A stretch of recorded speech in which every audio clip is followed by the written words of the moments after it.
Microdosing. What does it mean? How do you do it? Is there a one size fits all? Let's talk about it.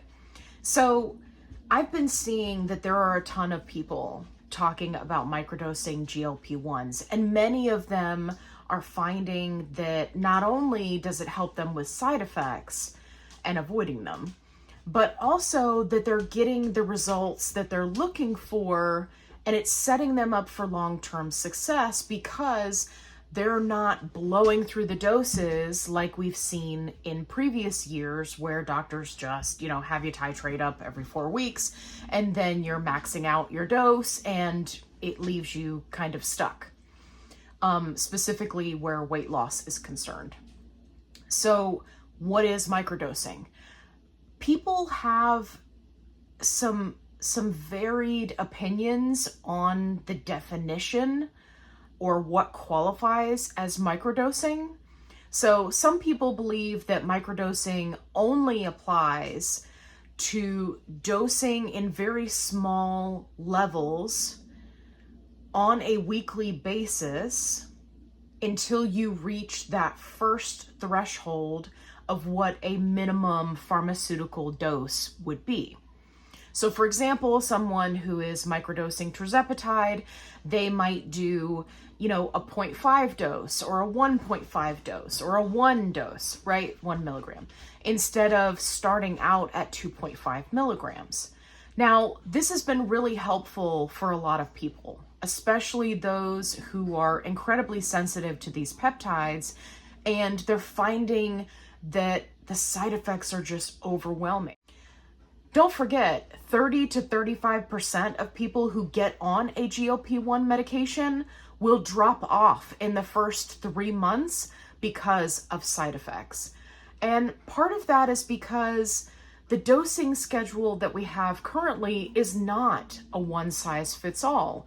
It's a what's tolerated by the masses or the majority, right? Which is what they do in a research study.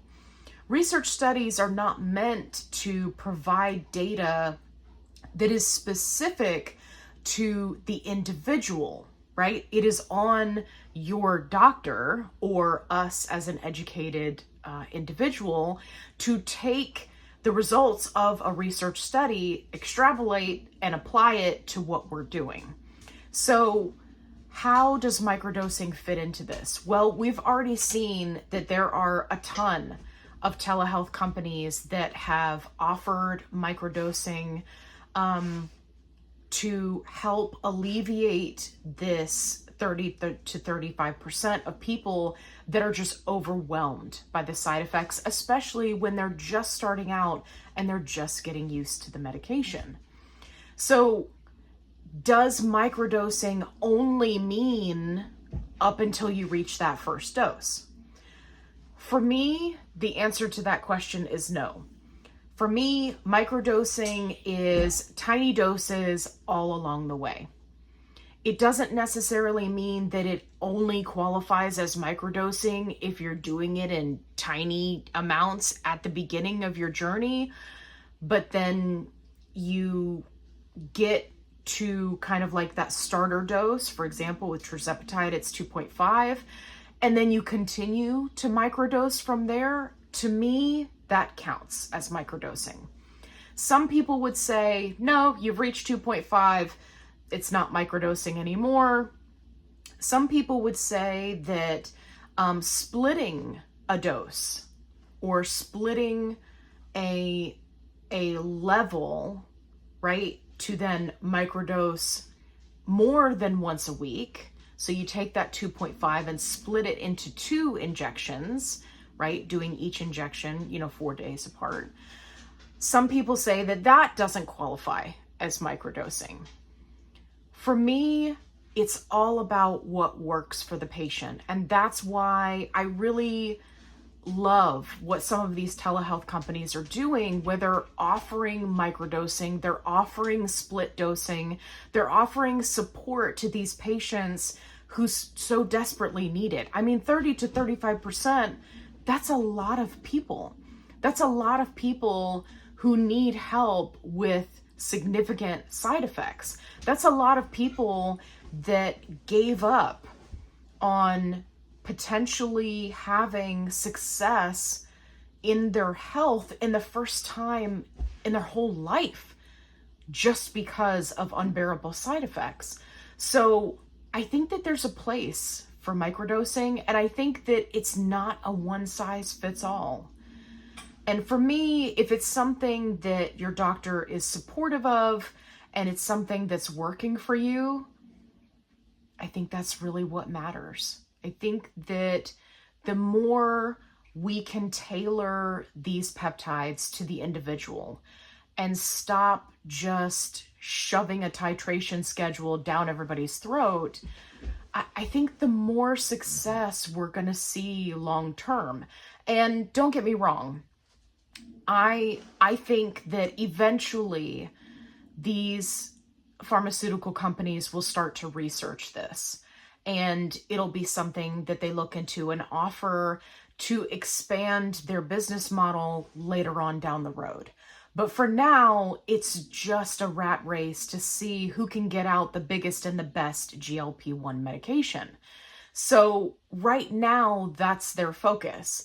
How many things can we get this approved for, right? As far as medical diagnosis, how quickly can we get it out to the masses? How quickly can we get rid of compounding, right? Those are kind of the focus. Manufacturing, the quick pens, the auto injectors, right? That's kind of the focus of these pharmaceutical companies right now. But there will come a turning point when everybody's got a bunch of GLP-1 options. Hopefully they'll be cost effective, right? There'll be enough competition in the market that it will help drive the prices to a more reasonable level. And we'll really be able to do a deep dive into things like microdosing. So I encourage you, if you think that microdosing will help you, definitely talk to your doctor. I hope you found this video entertaining. If you do, give me a thumbs up. If you are looking for a positive only support group, I've got you covered. Link is in the description box below. Did you subscribe? Make sure you subscribe. Make sure you check out my other videos where I have helpful tips and tricks that can help you on your health journey. And as always, be kind, rewind.